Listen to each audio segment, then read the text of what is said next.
നമ്മുടെ മുഖ്യമന്ത്രി പിണറായി വിജയൻ ഇടയ്ക്കിടയ്ക്ക് അമേരിക്കയിലേക്ക് പോകുന്നുണ്ട്. എന്തോ അസുഖമാണ്, ചികിത്സിക്കാനാണെന്ന് പോകുന്നു. പക്ഷേ അസുഖം എന്താണെന്ന് ഇന്ന് വരെ ആർക്കും കൃത്യമായിട്ട് അറിയില്ല. മുഖ്യമന്ത്രി പിണറായി വിജയൻ ചികിത്സയിൽ പോകുന്നത് കേരളത്തിൻ്റെ ചിലവിലാണ്, അല്ലേ? അതെ. എന്ന് വെച്ചാൽ സിനുവിൻ്റെ എൻ്റെയും ഇത് കേൾക്കുന്ന പ്രേക്ഷകരുടെയും ചിലവിലാണ്. അതുകൊണ്ട് മുഖ്യമന്ത്രിക്ക് എന്താണ് രോഗം എന്നറിയാനുള്ള അവകാശം സിനുവിനുണ്ട്, എനിക്കുണ്ട്, പ്രേക്ഷകർക്കുണ്ട് എന്നാണ് വാദം. അതുകൊണ്ടാണ് മുഖ്യമന്ത്രിക്ക് എന്താണ് രോഗം എന്ന് അറിയണമെന്നുള്ള തോന്നൽ നമുക്കുള്ളത്. സ്വാഭാവികമാണ്. എത്ര കോടി രൂപ ചിലവാകുന്നുണ്ട് അതിൻ്റെ കണക്കൊക്കെ വന്നിട്ടുണ്ട്. ഓരോ സർക്കാർ പൊതുവേ പറയത്തൊന്നുമില്ല. നമ്മളൊരു വിവരാവകാശമൊക്കെ കൊടുത്താൽ ചിലപ്പോൾ അത് വെച്ചിട്ട് ഇത്ര പൈസയായി എന്നൊക്കെ പറയും. തോമസ് ചാണ്ടി എന്ന് പറയുന്നൊരു അല്ലേ എം എൽ എക്ക് ഉണ്ട് കോടികൾ, 5-6 കോടി 8 കോടി എടുത്തെന്ന് മറ്റോ പറഞ്ഞു കേട്ട്. അതെ, അതുപോലത്തെ ഭീമമായ തുക കൊടുത്തിട്ടുണ്ട്. അപ്പോൾ ഞാൻ ആലോചിക്കാറുണ്ട്, ഇത് എന്തിനാണ് സർക്കാർ ഇത്രയും പൈസ കൊടുക്കുന്നത്? നമ്മളൊക്കെ ചെയ്യുന്നത് എന്താ, ഒരു മെഡിക്കൽ ഇൻഷുറൻസ് അങ്ങ് എടുക്കും. ഓരോ മന്ത്രിമാർക്കും വേണ്ടി 2-3 കോടിയുടെ മെഡിക്കൽ ഇൻഷുറൻസ് എടുക്കണം. ഇപ്പോൾ ചില ഇൻഷുറൻസ് ഉണ്ട്, നമ്മളൊരു ടൈം ഒരു വർഷത്തേക്ക് എടുത്തു കഴിഞ്ഞാൽ ഒരു 10 ലക്ഷത്തിൻ്റെ ഇൻഷുറൻസ് എടുത്ത് അത് തീർന്നു കഴിഞ്ഞാൽ ഓട്ടോമാറ്റിക്കായിട്ട് 10 ലക്ഷം കൂടെ റീഫിൽ ചെയ്യുന്ന പോളിസികൾ സ്റ്റാർ ഹെൽത്തിനൊക്കെ ഉണ്ടെന്ന് പറയുന്നു. ഞാൻ പരസ്യം പറയില്ല. അപ്പോൾ മന്ത്രിമാർക്ക് എന്തിനാണ് ഇങ്ങനെ ഈ ഒരു മെഡിക്കൽ ഇൻഷുറൻസ് കൊടുത്താൽ ഈ ബാധ്യത ഒഴിവായി കിട്ടത്തില്ലേ? വിദേശ ആശുപത്രികളിൽ ഉൾപ്പെടെയുള്ള ചികിത്സകൾക്ക് വേണ്ടി ഒരു മെഡിക്കൽ ഇൻഷുറൻസ് എടുക്കുക, അത് ചെയ്യുന്നില്ല. മറിച്ച് വലിയ തുക ചിലവാക്കി വിദേശ രാജ്യങ്ങളിൽ പോയി ചികിത്സിക്കും. അപ്പോൾ സത്യത്തിൽ ചെയ്യേണ്ടത് സർക്കാർ ചിലവിൽ, നമ്മുടെ ചിലവിൽ ഇവർക്കൊരു 5 കോടിയുടെ വീതമുള്ള മെഡിക്കൽ ഇൻഷുറൻസ് എടുത്ത് കൊടുക്കണം. ഞാനിപ്പോൾ സുഷമ സ്വരാജിനെ ഓർക്കുകയാണ്, പ്രതിപക്ഷ നേതാവായിരുന്നല്ലോ അല്ലേ? സുഷമയ്ക്ക് അസുഖം വന്നപ്പോൾ സുഷമ പറഞ്ഞു, ഞാൻ ഇന്ത്യ വിട്ടൊന്നും ചികിത്സിക്കാൻ പോവില്ല. ഇന്ത്യ ഒരു ഡെവലപ്പിംഗ് കൺട്രിയാണ്, വികസിച്ചുകൊണ്ടിരിക്കുന്ന രാജ്യമാണ്. ഒന്നാന്തരം വേൾഡ് ക്ലാസ് ഫെസിലിറ്റിയുള്ള ആശുപത്രികൾ ഇവിടെയുണ്ട്. അപ്പോൾ ഞാൻ ഇന്ത്യയിൽ ചികിത്സ എടുക്കാതെ പുറത്തു പോയാൽ ഇന്ത്യയിലെ ആശുപത്രി സംവിധാനങ്ങളിൽ ഇന്ത്യയിലെ പ്രതിപക്ഷ നേതാവിന് വിശ്വാസമില്ലെന്ന് ലോകത്തെ അറിയിക്കുന്നതിന് തുല്യമാണ്. അതുകൊണ്ട് എനിക്കിവിടെ ചികിത്സ മതിയെന്ന് പറഞ്ഞു. ഒരുപാട് കാലം ഇവിടെ ചികിത്സ എടുത്തു. ഒടുവിൽ രോഗത്തിന് സുഷമ സ്വരാജ് കീഴടങ്ങി. അത് സ്വാഭാവികമായ ഒരു അന്ത്യമായിരുന്നു. കാരണം അത്ര മാരകമായ ക്യാൻസർ രോഗമുണ്ടായിരുന്നു, അല്ലേ? അതെ. അപ്പോൾ അത് അതിജീവിക്കുന്നതിനൊക്കെ ഒരു പരിധിയുണ്ട്. അങ്ങനെയാണ് സംഭവിച്ചത്. ഇതൊരു വലിയ, അങ്ങനെ ചിന്തിക്കാൻ നമ്മുടെ രാഷ്ട്രീയക്കാർക്ക് കഴിയുന്നില്ല എന്നുള്ളത് സത്യമാണ്. പിന്നെ ഇപ്പോൾ ചോദ്യം അതാണ്, ഞാൻ അതിലേക്ക് ഡൈവേർട്ട് ചെയ്ത് വന്നതാണ്. നമ്മൾ പൈസ മുടക്കുന്നുണ്ടെങ്കിൽ നമുക്ക് അറിയണ്ടേ മുഖ്യമന്ത്രിയുടെ? ചിലരിപ്പോൾ ഒരുപാട് കഥകളുണ്ട്. ചിലർ പറയും പ്രോസ്റ്റേറ്റ് ക്യാൻസറാണെന്ന് പറയും, ചിലർ പറയും പാൻക്രിയാസിന് ക്യാൻസറാണെന്ന് പറയും. നേരത്തെ അദ്ദേഹത്തിൻ്റെ ഇയർ ബാലൻസിങ്ങിൻ്റെ പ്രശ്നം ഉണ്ടായിരുന്നു. അങ്ങനെ പല പ്രശ്നങ്ങൾ ഇത് എന്താണെന്ന് ആർക്കും അറിയില്ല. പല കഥകൾ ഇങ്ങനെ ഉണ്ടാക്കും. മുഖ്യമന്ത്രിക്ക് മാരകമായ രോഗത്തിൻ്റെ പിടിയിലാണ് എന്തൊക്കെ പറഞ്ഞു. ഇപ്പോൾ മയോ ക്ലിനിക്കിലാണ് അദ്ദേഹം പോകുന്നത് ഒക്കെ അറിയാം. പക്ഷേ ഈ പറയുന്നത് നമ്മൾ കാശ് മുടക്കുന്നു, അതുകൊണ്ട് നമുക്കറിയാൻ അവകാശമുണ്ട് എന്ന് പറയുന്നത് ശരിയല്ല എന്ന അഭിപ്രായക്കാരനായിരിക്കും ഞാൻ. കാരണം രോഗം എന്ന് പറയുന്നത് ഒരാളുടെ സ്വകാര്യ വിവരമാണ്, അല്ലേ? എനിക്കെന്തൊക്കെ രോഗം ഉണ്ടെന്നുള്ളത് നാട്ടുകാരെ അറിയിക്കേണ്ട കാര്യം എനിക്കില്ല.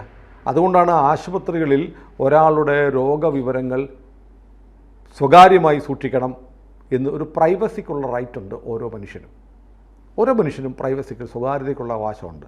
അപ്പോൾ അതുകൊണ്ട് നമ്മൾ പണം മുടക്കുന്നു എന്നതുകൊണ്ട് മുഖ്യമന്ത്രിക്ക് എന്താണ് അസുഖം എന്ന് നോട്ടീസ് ബോർഡ് എഴുതി വെക്കണം എന്ന് പറയുന്നതിനൊരു യുക്തിയില്ല.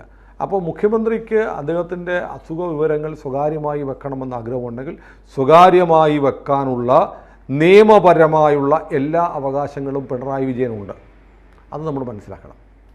നമ്മളെന്തായാലും പിണറായി വിജയനല്ല, ആരായാലും നിലവിലുള്ള നാട്ടിലെ നിയമങ്ങളും സംവിധാനങ്ങളും കീഴ്വഴക്കങ്ങളും അനുസരിച്ച് സൗജന്യ ചികിത്സ അൺലിമിറ്റഡായിട്ട്, അല്ലേ? മുഖ്യമന്ത്രിക്ക് മാത്രമല്ല, മുഖ്യമന്ത്രിയുടെ ബന്ധുക്കൾക്കും കിട്ടുന്നു, ഭാര്യയ്ക്കും ഒക്കെ കിട്ടുമെന്ന് തോന്നുന്നു. സബ്ജക്റ്റ് ടു കറക്ഷൻ കിട്ടുമെന്ന് തോന്നുന്നു. അത് നാട്ടിൽ നിലവിലുള്ള കാര്യമാണ്. മുഖ്യമന്ത്രിയായിട്ട് പിണറായി വിജയൻ മാത്രമൊന്നുമല്ല പോയിട്ടുള്ളത്. പിണറായി വിജയൻ ഇപ്പം അതിനുശേഷം കേരളത്തിൽ വലിയ പ്രചാരം, പിണറായി വിജയൻ അമേരിക്കയ്ക്ക് പോകുന്നു എന്നറിഞ്ഞപ്പോൾ അമേരിക്കയിൽ വലിയ പ്രളയം, പിണറായി എത്തി, പ്രളയം തുടങ്ങി.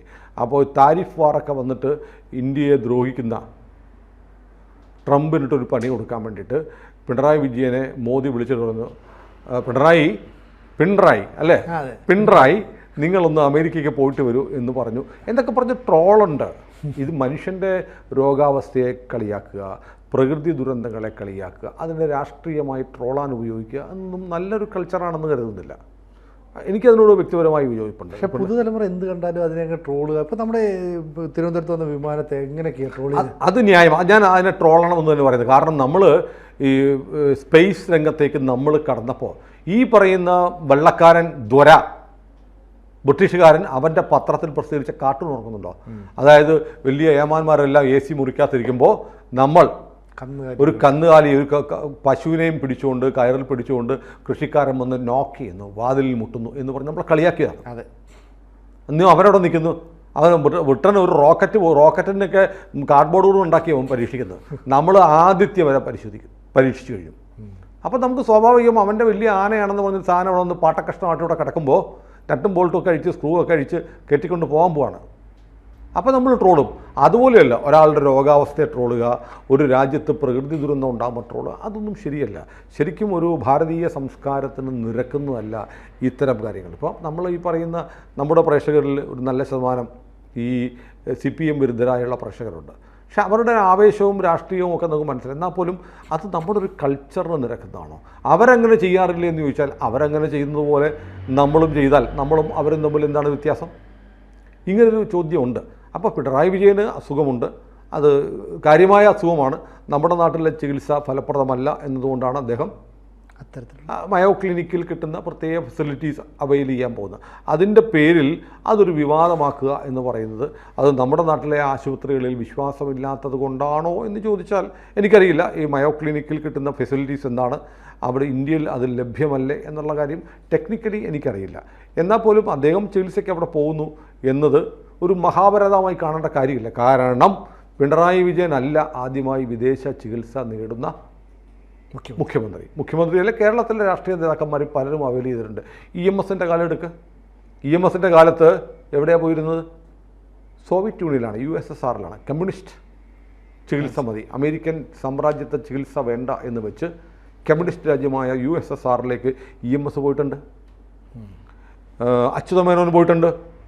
രണ്ടുപേരും മുഖ്യമന്ത്രിമാരായിരുന്നു കേരളത്തിലെ. അന്നും ഇവിടുത്തെ കാശ് മുടക്കിയിട്ടാണ്, അല്ല പാർട്ടി ഫണ്ട് എടുത്തിട്ടൊന്നുമല്ല പോയത്. ഇനി ഈ 1990 നമ്മുടെ മുഖ്യമന്ത്രിയായിരുന്ന K. കരുണാകരൻ ഒരു കാർ ആക്സിഡൻറ്റ് പെട്ടു അല്ലേ? ഗുരുതരമായ പരിക്ക് പറ്റി. അത് നമ്മളൊക്കെ വിദ്യാർത്ഥികളൊക്കെ ആയിരിക്കുന്ന സമയത്താണ് പരിക്ക് പറ്റി. ആ കാർ അവിടുന്ന് റോഡിൽ കിടന്ന കാറ് പെട്ടെന്ന് പോലീസ് വലിച്ചു മാറ്റി മറച്ചു വെച്ചു. ബെൻസ് കാറായിരുന്നു. അപ്പോൾ അതിനകത്ത് കൂടെ വേറെ ഒരു വ്യവസായിയോ യുവ വ്യവസായിയോ ഒരാളുണ്ടായിരുന്നു.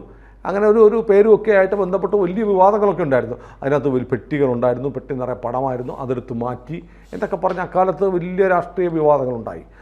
അത് കഴിഞ്ഞിട്ടാണ് കരുണാകരൻ ക്ലിഫ് ഹൗസിൻ്റെ മുറ്റത്ത് നീന്തൽക്കുളം ഉണ്ടാക്കുന്നത്. അദ്ദേഹത്തിൻ്റെ ഈ ആരോഗ്യം മെച്ചപ്പെടുത്താൻ വേണ്ടി നീന്തണമെന്ന് മെഡിക്കൽ അഡ്വൈസ് കിട്ടിയപ്പോൾ നീന്താൻ വേണ്ടി ഒരു ക്ലിഫ് ഹൗസിൽ ഒരു നീന്തൽക്കുളം ഉണ്ടാക്കി. അതിനുശേഷം കരുണാകരൻ ചികിത്സയ്ക്ക് വേണ്ടിയിട്ട് US പോയി. അപ്പോൾ ഈ കോൺഗ്രസ് ഇപ്പം മുഖ്യമന്ത്രിയെ കുറ്റം പറയുന്നവർക്ക് കുറ്റം പറയാൻ എന്താ അവകാശം? ഇനി തീർന്നില്ല. ഇപ്പോൾ നമ്മുടെ VS അച്യുതാനന്ദൻ 2000 VS അന്ന് LDF കൺവീനറോ CPMൻ്റെ അല്ല LDF കൺവീനറോ അല്ലേ, അതോ പ്രതിപക്ഷ നേതാവോ 2000 ഏതായാലും 2000 CPMൻ്റെ സമുന്നത നേതാവായ VS അച്യുതാനന്ദൻ ചികിത്സയ്ക്കായിട്ട് ലണ്ടനിൽ പോയി, അമേരിക്കയിൽ പോയില്ല. ഈ അമേരിക്കയിൽ പോയിട്ട് അമേരിക്കൻ സാമ്രാജ്യത്വം തുലയട്ടെ എന്നൊക്കെ പറയുന്ന ആ അവസ്ഥ ഒഴിവാക്കാൻ വേണ്ടിയിട്ടായിരിക്കും VS ലണ്ടനിൽ പോയി. ലണ്ടനിൽ VS പോയപ്പോൾ അത് 2001 തെരഞ്ഞെടുപ്പ് കാലത്ത് വലിയ പ്രചാരണമാക്കി. ആരെന്നറിയോ? UDFകാർ. VS ചികിത്സിക്കാൻ വേണ്ടി ലണ്ടനിൽ പോയെങ്കിൽ കോൺഗ്രസ്സുകാർക്ക് എന്താ? ഈ കാണുന്ന രാഷ്ട്രീയമായ ഒരാളുടെ ചികിത്സ അതൊക്കെ സ്വകാര്യമാണെന്ന് കണ്ട് അതൊക്കെ അംഗീകരിക്കേണ്ടതാണ്. അതിനെ രാഷ്ട്രീയമായി ഉപയോഗിച്ച വൃത്തികെട്ട ഒരു രാഷ്ട്രീയം കളിച്ചു UDF. ഇനി ഉമ്മൻചാണ്ടി സ്വിറ്റ്സർലൻഡിൽ പോയില്ലേ, ഡാവോസിൽ വെച്ച് അദ്ദേഹം അത് വേൾഡ് എക്കണോമിക് ഫോറത്തിൻ്റെ മീറ്റിങ്ങിലെ അപ്പോൾ മഞ്ഞിലെ നടന്നപ്പോൾ തെന്നി വീണ് അദ്ദേഹത്തിൻ്റെ കാലിന് സർജറിയൊക്കെ ഉണ്ടായി. അവിടെ വെച്ച് പരിക്കേറ്റ്. അത് കഴിഞ്ഞ് തിരിച്ചു വന്നിട്ട് അദ്ദേഹം അമേരിക്കയിലും ജർമ്മനിയിലും ചികിത്സയ്ക്കായിപ്പോയി. അത് മുഖ്യമന്ത്രി അല്ലാതിരുന്നപ്പോഴാണ്. മുഖ്യമന്ത്രി സ്ഥാനം ഒഴിഞ്ഞതിന് ശേഷം ഒരു പക്ഷേ ഉമ്മൻചാണ്ടിയുടെ സ്വന്തം കാശിനായിരിക്കില്ല, കാരണം MLA ആയിരുന്നല്ലോ. MLA ആയിരിക്കുമ്പോൾ സർക്കാരാണ് ചികിത്സ വഹിക്കുന്നത്. അപ്പോൾ സർക്കാരിൻ്റെ പണം കൊണ്ടാണ് പോയത്. ജർമ്മനിക്കും പോയി, അമേരിക്കയ്ക്കും ഉമ്മൻചാണ്ടി പോയി. ഇനി മാത്രമല്ല, വിദേശ ചികിത്സയ്ക്ക് പോയ വേറെ നേതാക്കന്മാരുണ്ട്. കോടിയേരി ബാലകൃഷ്ണൻ പോയിട്ടില്ലേ, K. സുധാകരൻ പോയിട്ടില്ലേ, പിന്നെ പാണക്കാട് മുഹമ്മദ് അലി ശിഹാബ് തങ്ങൾ പോയിട്ടുണ്ട്. അത് അദ്ദേഹത്തിൻ്റെ സ്വന്തം പണത്തിന് പോയതായിരിക്കാം. ബാക്കിയുള്ളവർ MLA ഒക്കെ ആയിരുന്ന സമയത്ത്, കോടിയേരി MLA ആയിരുന്ന സമയത്താണ്. അപ്പോൾ സർക്കാർ പണം ഉപയോഗിച്ച് വിദേശ ചികിത്സ നേടുന്ന രീതി പിണറായി വിജയൻ തുടങ്ങിയതൊന്നുമല്ല. ഇനിയിപ്പോൾ കേരളത്തിൽ ഇങ്ങനെ വിദേശത്ത് പോയി ചികിത്സിക്കാത്ത നേതാക്കന്മാരാരെങ്കിലും ഉണ്ടോ എന്നൊരു സംശയം വരും. ഇപ്പോൾ പറഞ്ഞപ്പോൾ എല്ലാ പാർട്ടിപ്പെട്ട നമ്മൾ പ്രധാനപ്പെട്ട വലിയ നേതാക്കന്മാരുടെ പേരേ പറഞ്ഞുള്ളൂ. എന്നാൽ വിദേശത്ത് പോയി ചികിത്സിക്കാത്ത 2 പേരുണ്ട്. 2 പേർ കേരളത്തിൻ്റെ മുഖ്യമന്ത്രിമാരായിരുന്നിട്ടുണ്ട്. അത് ഇ കെ നയനാറാണ്, പിന്നെ പി കെ വാസുദേവൻ നായർ. CPM-ൻ്റെയും CPI-യുടെയും ഓരോരുത്തരുണ്ട്. പിന്നെ എ കെ ആൻ്റണി പ്രതിരോധ മന്ത്രിയായിരിക്കുമ്പോൾ വിദേശത്ത് ചികിത്സയ്ക്ക് പോയിട്ടുണ്ട്, കേരളത്തിൻ്റെ മുഖ്യമന്ത്രി ആയിരിക്കുമ്പോഴല്ല. അപ്പോൾ വിദേശ ചികിത്സ നേടുന്നത് രാഷ്ട്രീയക്കാരുടെ പൊതുവിലൊരു സ്വഭാവമാണ്. പക്ഷേ ഈ കേന്ദ്ര സർക്കാരിൽപ്പെട്ട ആളുകൾ അങ്ങനെ വിദേശത്ത് പോയി ചികിത്സിച്ചാരുണ്ട്? ആരുമില്ല. ആരുമില്ല. നമ്മളാരും കേട്ടിട്ടില്ല. കേന്ദ്രത്തിലെ ഏതെങ്കിലും മന്ത്രി ഇപ്പോൾ 11 വർഷമായി മോദി സർക്കാർ ഭരിക്കുന്നു. 11 വർഷത്തിനിടയ്ക്ക് എത്ര മന്ത്രിമാർ മാറി വന്നു അല്ലേ? അതെ. ഈ ഇപ്പോൾ 100ഓളം ആളുകൾ മന്ത്രിമാരാവുകയും അല്ലാതാവുകയൊക്കെ ചെയ്തിട്ടുണ്ട്. പക്ഷേ അവരിലൊരാൾ പോലും ഒരു വിദേശ ചികിത്സയ്ക്ക് വേണ്ടി വിദേശത്ത് പോയിട്ടില്ല. അസുഖമൊക്കെ വന്നിട്ടുണ്ടാവും. പ്രധാനമന്ത്രിക്കൊരു മൂക്കിപ്പനി വന്നതായിട്ട് പോലും നമ്മൾ കേട്ടിട്ടില്ല. അപ്പോൾ ഈ പറഞ്ഞതുപോലെ വിദേശ ചികിത്സ എന്ന് പറയുന്നത് കേരളത്തിൽ ഒരു ഫാഷനും കൂടിയാണോ എന്ന് ചോദിച്ചാൽ ആണെന്നാണ് ഉത്തരം. കാരണം നമ്മുടെ നാട്ടിൽ നമ്മുടെ ആരോഗ്യരംഗം കേരളം ലോകത്തിന് മാതൃകയാണെന്ന് വീണ ജോർജ് ആവർത്തിച്ച് പറഞ്ഞുകൊണ്ടിരിക്കുമ്പോൾ എന്തുകൊണ്ട് കേരളത്തിലെ രാഷ്ട്രീയ നേതാക്കന്മാർ വിദേശ ചികിത്സയ്ക്ക് മുൻഗണന കൊടുക്കുന്നു എന്ന് ചോദിച്ചാൽ, ഇപ്പോൾ ഇന്നലെ സജി ചെറിയാൻ പറഞ്ഞതുപോലെ എനിക്ക് പനി വന്നപ്പോൾ, ഡെങ്കു വന്നപ്പോൾ ഞാൻ സർക്കാർ ആശുപത്രിയിൽ പോയി. അവിടെ കിടന്നപ്പോൾ ഞാൻ തട്ടിപ്പോകുന്ന ഉറപ്പായപ്പോൾ ഞാൻ എറണാകുളത്തെ പ്രൈവറ്റ് ആശുപത്രിയിൽ പോയി. 14 ദിവസം ബോധമില്ലായിരുന്നു. പിന്നെ എനിക്ക് ജീവൻ തിരിച്ച് കിട്ടിയെന്ന് പറഞ്ഞു. സർക്കാർ ആശുപത്രി മോശമാണെന്ന് അത് വീണ്ടും പറഞ്ഞു. സർക്കാർ ആശുപത്രിയിൽ കൂടുതൽ ഫെസിലിറ്റി, സർക്കാർ ആശുപത്രികളെക്കാൾ കൂടുതൽ ഫെസിലിറ്റി സ്വകാര്യ ആശുപത്രികളുണ്ട്. മാത്രമല്ല അവിടെ മെച്ചപ്പെട്ട ഉപകരണങ്ങളുണ്ട് എന്നൊക്കെ പറയുന്നു. അപ്പോൾ ആരോഗ്യരംഗം മോശമാണെന്ന് ഈ മന്ത്രിസഭയിലെ പത്തനംതിട്ട ജില്ലക്കാരനായ വീണയുടെ അയൽക്കാരനായ സജി ചെറിയാൻ പറയുന്നുണ്ട്. അപ്പോൾ കേരളത്തിലെ ആരോഗ്യരംഗത്തിന് എന്തോ വലിയ കുഴപ്പമുണ്ട്. കഴിഞ്ഞ ദിവസം നമ്മൾ പറഞ്ഞ പോലെ 1947 സ്വാതന്ത്ര്യം കിട്ടിയതിന് ശേഷം കേരളത്തിലെ സർക്കാർ ആശുപത്രികളിലാകെ 2000 കിടക്കുകളെ കൂടിയിട്ടുള്ളൂ. എത്ര വർഷമായി? ഈ എത്ര വർഷത്തിനിടയ്ക്ക് ആകെ കൂടിയ സർക്കാർ ആശുപത്രികളിലെ ബെഡുകളുടെ എണ്ണം 2000 മാത്രമാണ്. അപ്പോൾ സ്വകാര്യ ആശുപത്രികൾ എത്രയുണ്ടായി? എത്ര മടങ്ങ് കൂടി? അപ്പോൾ സ്വകാര്യ ആശുപത്രികൾക്ക് അനുകൂലമായ ഒരു ട്രെൻഡ് ഉണ്ടാക്കാൻ കേരളത്തിലെ ഭരിച്ച എല്ലാ മുന്നണികളും എല്ലാ ആരോഗ്യമന്ത്രിമാരും ശ്രമിച്ചിട്ടുണ്ടെന്ന് വ്യക്തമാണ്. അല്ലെങ്കിൽ പിന്നെ ഇത്രയും പിന്നാക്കാവസ്ഥ, ഈ ബെഡുകളുടെ എണ്ണത്തിൽ പോലും പിന്നിൽ നിൽക്കുന്ന അവസ്ഥ സർക്കാർ ആശുപത്രിയിൽ ഉണ്ടാവില്ലായിരുന്നു. ഏതായാലും പിണറായി വിജയൻ അമേരിക്കയ്ക്ക് പോകുന്ന ആദ്യ തവണയല്ല. അദ്ദേഹം വീണ്ടും പോയിരിക്കുന്നു. അദ്ദേഹത്തിൻ്റെ രോഗം എന്താണ് എന്നറിയാൻ കേരളത്തിലെ ജനങ്ങൾക്ക് താല്പര്യമുണ്ടായിരിക്കും. പക്ഷേ അദ്ദേഹത്തിൻ്റെ രോഗം അറിഞ്ഞേ തീരൂ എന്ന് പറയാൻ കേരളത്തിലെ ജനങ്ങൾക്ക് അവകാശമില്ല എന്നതാണ് സത്യം. കാരണം ഒരാളുടെ രോഗം എന്ന് പറയുന്നത് അയാളുടെ സ്വകാര്യതയാണ്.